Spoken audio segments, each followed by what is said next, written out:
दोस्तों नमस्कार। मैं आपका मित्र आरपी भटनागर अपने YouTube channel Ravi's income tax easy में आपका स्वागत करता हूं। दोस्तों बजट 2020 में एक नया टैक्स स्ट्रक्चर दिया गया है। यह टैक्स स्ट्रक्चर और पुराना टैक्स स्ट्रक्चर दोनों को साथ साथ चलने का प्रावधान भी दिया गया है। हमारे अनेक टैक्स पेयर साथियों के मन में ये कन्फ्यूज़न है कि कौन सा टैक्स स्ट्रक्चर बेहतर है, नया वाला या पुराना वाला। किस टैक्स स्ट्रक्चर में कम टैक्स अदा करना पड़ेगा, नए में या पुराने में। नए टैक्स स्ट्रक्चर में टैक्स के स्लैब्स तो बढ़ा दिए गए हैं, लेकिन कई स्लैब्स में टैक्स रेट कम कर दिए गए हैं। ये हमारे कन्फ्यूज़न को और भी बढ़ा देता है। दोस्तों मेरी ये कोशिश होगी कि इस वीडियो को देखने के बाद आप दोनों प्रकार के टैक्स स्ट्रक्चर का अंतर जान पाएंगे और आपके लिए कौन सा टैक्स स्ट्रक्चर सही है जिसमें आपको कम से कम टैक्स अदा करना पड़े, ये समझ पाएंगे। दोस्तों मेरी रिक्वेस्ट है कि आप इस वीडियो को अंत तक देखें, जिसमें यह आप जान पाएंगे कि किस प्रकार आप इन्वेस्टमेंट करके अपने टैक्स को कम से कम कर पाएंगे।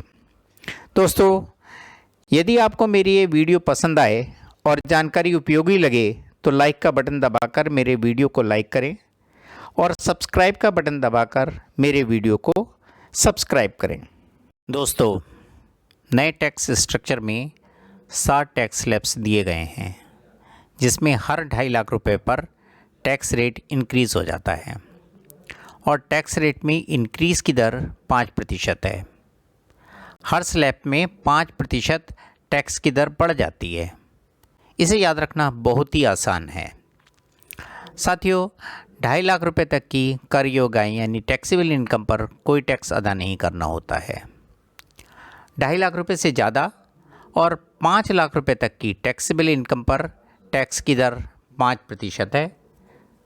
इसी प्रकार 5 लाख रुपए से ज़्यादा और 7.5 लाख रुपए तक की टैक्सेबल इनकम पर 10%, 7.5 लाख रुपए से ज़्यादा और 10 लाख रुपए तक की टैक्सेबल इनकम पर 15%, 10 लाख रुपए से ज़्यादा और 12.5 लाख तक की टैक्सेबल इनकम पर 20%, 12.5 लाख रुपए से ज़्यादा और 15 लाख रुपए तक की टैक्सेबल इनकम पर 25% की टैक्स दर है।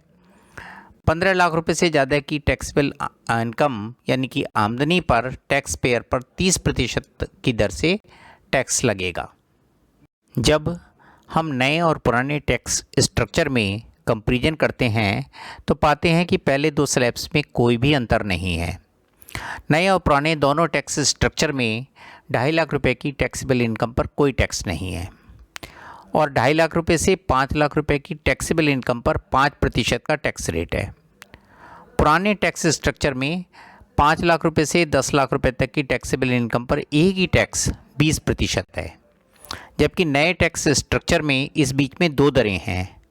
5 लाख रुपए से 7.5 लाख रुपए तक 10% और 7.5 लाख रुपए से 10 लाख रुपए तक 15%। इस प्रकार पुराने टैक्स स्ट्रक्चर में 10 लाख रुपए से ज़्यादा की टैक्सेबल इनकम पर एक यूनिफॉर्म टैक्स रेट 30% ही है। वहीं नए टैक्स स्ट्रक्चर में 10 लाख रुपए से ज़्यादा पर और 12.5 लाख रुपए तक 20%, 12.5 लाख से ज़्यादा और 15 लाख रुपए तक 25% और 15 लाख से ज़्यादा पर 30%। ये 3 दरें हैं। साथियों ये डिसाइड करने में कि हमें कौन से टैक्स स्ट्रक्चर का चुनाव करना है, हमें ये कुछ बातें ध्यान में ज़रूर रखनी चाहिए।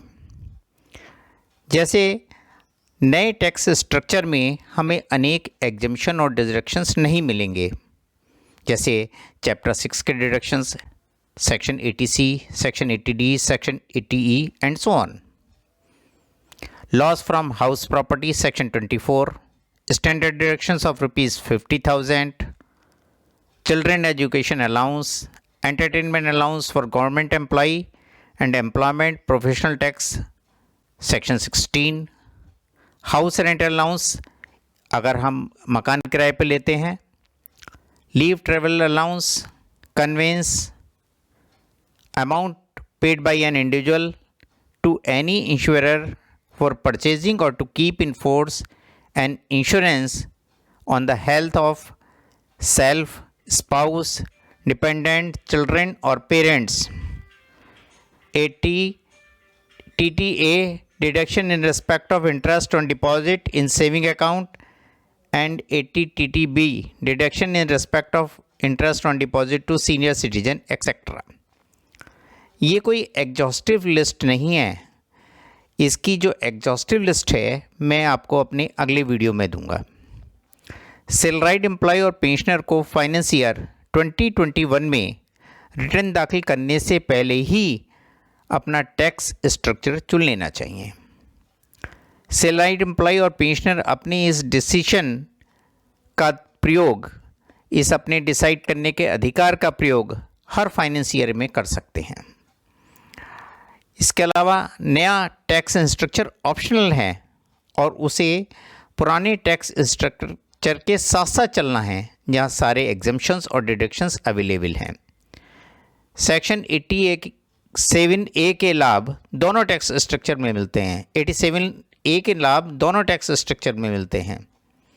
टैक्स पेयर को हर फाइनेंशियल ईयर में साल के शुरू में ही गणना करके निर्णय कर लेना चाहिए कि वह किस टैक्स स्ट्रक्चर में जाना चाहता है और उसी के अनुसार अपना इन्वेस्टमेंट भी करना चाहिए। वो टैक्स पेयर जो पहले ही इन्वेस्टमेंट के लिए कमिटमेंट हो चुके हैं उनके लिए संभवतः पुराना टैक्स स्ट्रक्चर ही ठीक है। साथियों, इसको एक उदाहरण के द्वारा देखते हैं कि कौन सा टैक्स स्ट्रक्चर फ़ायदेमंद है, नया वाला या पुराना वाला। मिस्टर राम एक वेतनभोगी कर्मचारी हैं जिन्हें 50,000 रुपये माह वेतन मिलता है। वे किराए के मकान में रहते हैं और उन्हें 48,000 रुपये का सालाना फ़ायदा सेक्शन 1013A के अंतर्गत मिलता है। वो 5,000 रुपये महीना धारा 80C के अंतर्गत किसी टैक्स सेविंग इंस्ट्रूमेंट में निवेश भी करते हैं। ये माना जाएगा कि नए टैक्स स्ट्रक्चर में उन्होंने कोई भी इन्वेस्टमेंट नहीं किया गया है। राम की सालाना आय 6 लाख रुपए होगी, जिसमें से पुराने टैक्स स्ट्रक्चर के कारण धारा 1013A स्टैंडर्ड डिडक्शन और सेक्शन 80C का इन्वेस्टमेंट निकालकर टैक्सेबल इनकम करीब 4,42,000 रुपये होगी। पुराने टैक्स स्लैब से इस पर 9,600 रुपये का टैक्स लगेगा। टैक्सेबल इनकम 5 लाख रुपये से कम होने पर उन्हें सेक्शन 87A के अंतर्गत 12,500 रुपये की छूट मिलेगी। इसलिए उन्हें अपने पूरे टैक्स 9,600 रुपये की पूरी छूट मिल जाएगी और उन्हें कोई भी टैक्स नहीं देना होगा। दूसरी तरफ नए टैक्स स्ट्रक्चर में कोई छूट यानी कि डिडक्शंस और एग्जेम्पशन नहीं मिलेंगे। नए टैक्स स्ट्रक्चर पर इस पर 22,500 रुपये का टैक्स लगेगा, क्योंकि उनका टोटल एनुअल सैलरी ही उनकी ग्रॉस टैक्सेबल इनकम होगी जो लगभग 6 लाख रुपए होगी।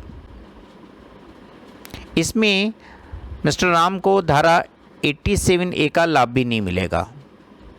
इस पर हेल्थ एंड एजुकेशन सेस जो 4% है वो 900 रुपये लगेगा। इस तरह उनकी कुल टैक्स लायबिलिटी 23,400 रुपये होगी। इस तरह हम देख सकते हैं कि उनके लिए पुराना टैक्स स्ट्रक्चर ही फ़ायदेमंद है। साथियों, एक उदाहरण और लेते हैं। मिस्टर श्याम को 1 लाख रुपए का वेतन मिलता है।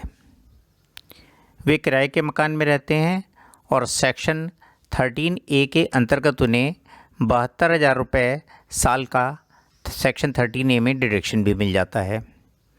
क्योंकि उनका वेतन अच्छा खासा है, वे पूरा 1.5 लाख रुपया धारा 80C में निवेश भी कर देते हैं। उनकी सालाना आमदनी 12 लाख रुपए है।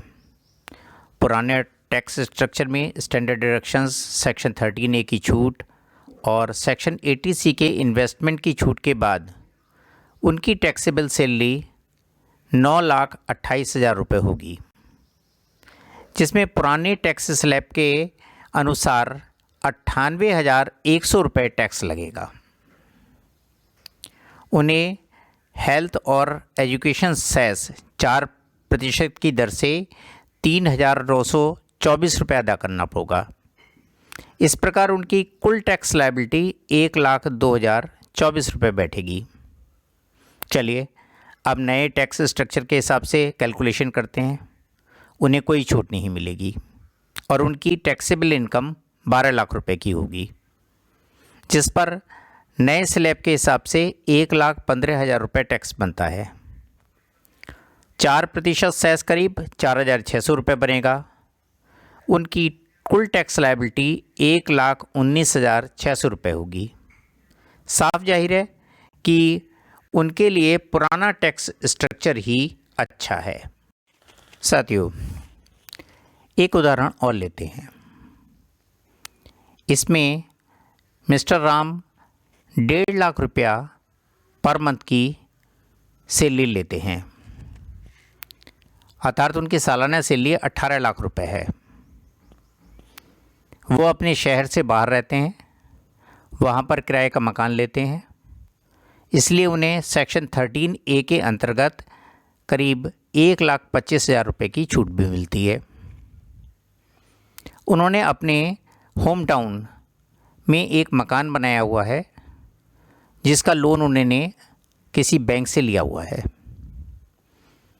इस बैंक के लोन पर उन्हें 2 लाख रुपए की इंटरेस्ट की छूट मिलती है।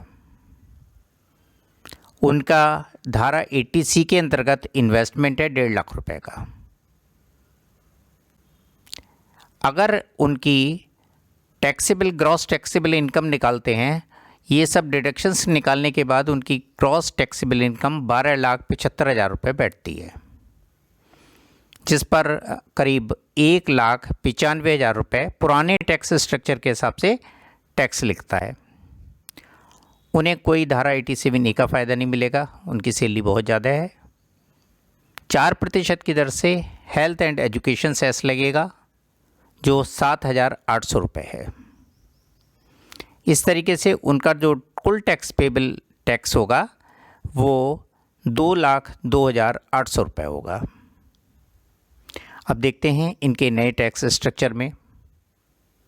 नए टैक्स स्ट्रक्चर में इन्हें कोई छूट नहीं मिलेगी।